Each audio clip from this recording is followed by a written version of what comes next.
thank you for joining me today, guys. Please make sure to like this channel, subscribe to this channel, and share it. We'd love that. Thanks in advance. I will be discussing the home buying process and how relatively simple it is.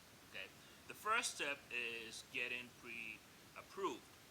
Once you're pre-approved, you know how much home you can purchase.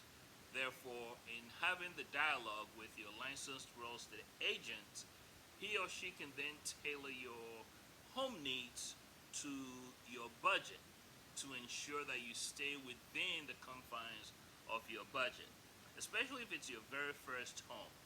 Everything may seem fantastic, but not everything that, simply put, all that glitters is not gold. Okay, so you can make a few cosmetic changes here and there whilst in the home to enhance the perceived value of the property while you enjoy it. So with that, first step out of the way, which is being pre-approved, knowing how much home you can buy, you then, second step, have the dialogue with your licensed real estate agent or realtor, and he or she can then guide you with which homes are available based on your budget. Set aside a time or times to go view these properties. Always make sure to find out the cost involved in owning the home, in making the purchase. You have to account for items such as the due diligence fee if it applies to you in your market, and also your earnest money. As a rule of thumb, if you're purchasing a $200,000 home, given the market rate, if your mortgage is approximately $1,200 a month, or that's what it will be based on your conversation with your lender, be prepared to have at least that much in earnest money and or due diligence fee. If you do not have that very minimum at hand, you may want to rethink your home buying goal. The time is always right to buy if and when you can afford to make the purchase. Okay.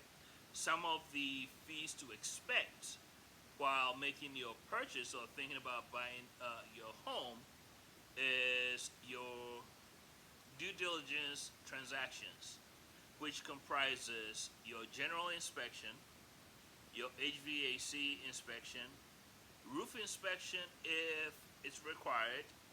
Other inspections might be termite, or you hear the term CL100 a lot, but that's basically it. All it is, termite inspection, or testing for asbestos. If the property was built prior to 1978, you may have other tests you need to run. If there's a well system on the property, same thing. So when having the discussion with your real estate agent, make sure that he or she spells out everything you need to expect up front so that you are very well prepared and know what to expect at each turn.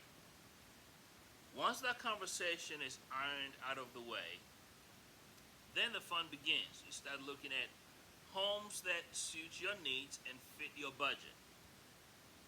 Once almost every real estate agent that out there will show you homes that he or she can help you get based on your approval. If your lender approves you 200, and for instance you have an extra $50,000 saved up, and so you want to bump up to 250, have that conversation with your lender. What's best to do? Do you need to increase your loan amount to 250 given whatever the interest rate is?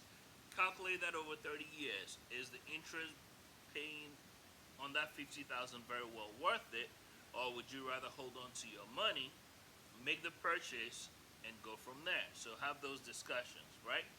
Once you identify the home that you'd love and see yourself in for yourself and or your family, your real estate agent will then make the best negotiating effort to get you the most practical price point that you can own the home for. The great news, guys, is You pay the real estate agent absolutely nothing, zilch, in most instances, whether it's a new construction or an existing home.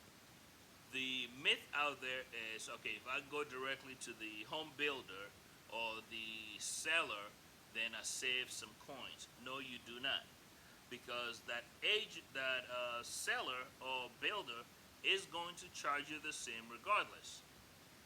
The advantage of using a licensed real estate agent or realtor, depending on your market, is that he or she can make some more negotiations for you that will actually save you money up front.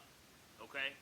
So once that's done and you have the property under contract, all your due diligence fees and earnest money based on what applies in your market will come due at that time. Then you jump into the inspections. Again, make sure you know what to expect, how much to expect. If you don't have your own inspectors, your real estate agent should be able to refer two or three options for you to choose from.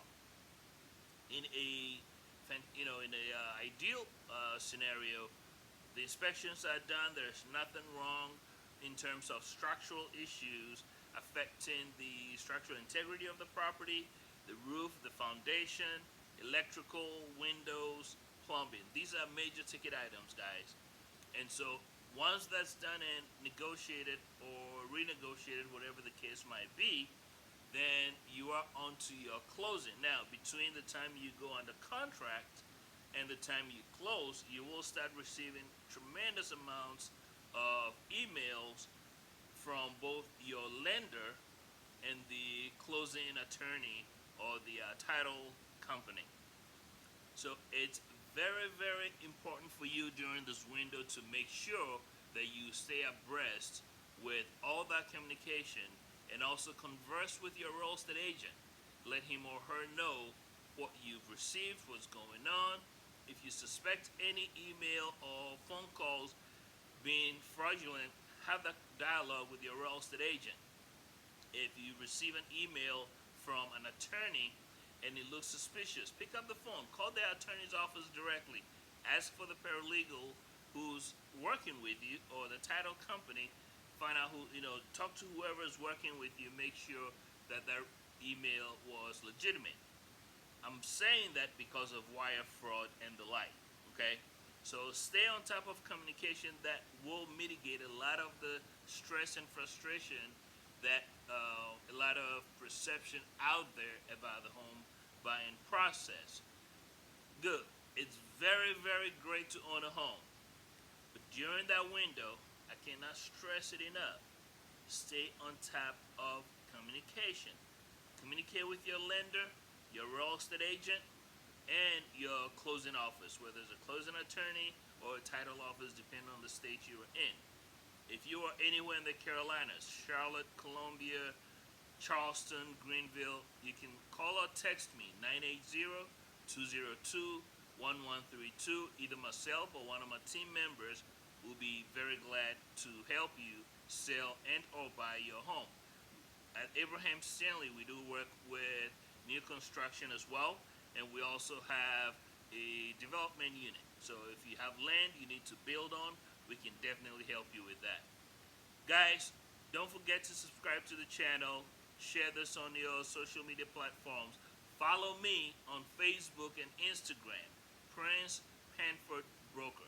Yes, I am the king of real estate. See you soon.